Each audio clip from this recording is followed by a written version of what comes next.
44-ші есеп бос орындарға тиісті сандарын қойып, теңдігі дұрыс шығуы керек. Жұп сандардың біреуін қоямыз. Бір таңбалы натурал санның біреуін қоямыз. Мысалы, 12-ді 6-ға бөлсек, бөліндінің мәні 2-ге тең. Енді 2-ні 9-ға көбейтсек, 18-ге тең болады.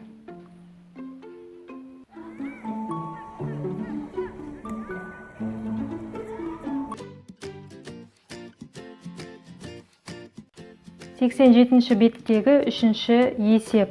523 қосу 770 бөлінген 10 қосу 229. Алдымен жақшаның ішіндегі амал орындалынады, оның ішінде бөлу, содан кейін қосу, ең соңында 229-ды қосатын боламыз.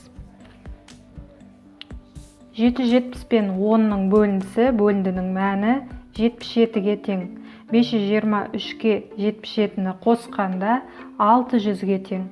Енді 600 жақшаның ішіндегі орындалған амалдың нәтижесі 600-ға тең.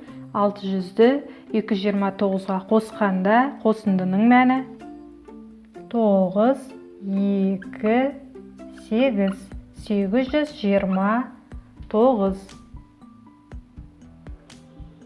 Алтыншы есеп асы шарты. Жүйектің ені 2 метр. Ені В әрпімен белгіленеді.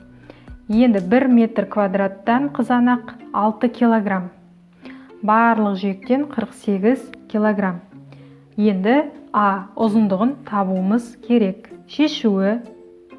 Мына формуланы пайдаланамыз. Тік төртбұрыштың ауданын табу үшін ұзындығы мен енін көбейтеміз.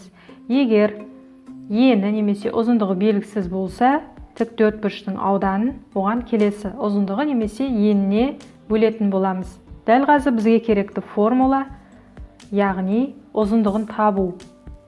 Тік төртбұрыштың ауданын еніне бөлеміз.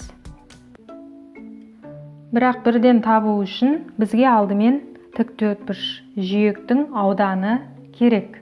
Ауданы бізде белгісі, оны тауып алуымыз керек.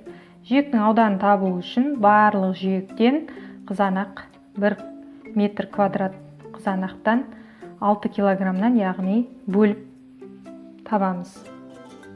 Жүйектің ауданы 48-ді 6-ға бөлгенде 8 метр квадрат.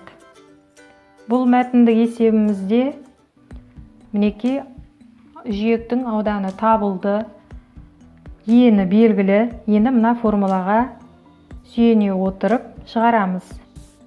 Жүйектің ауданын оның еніне бөлеміз. Сөйтіп жауабын табамыз.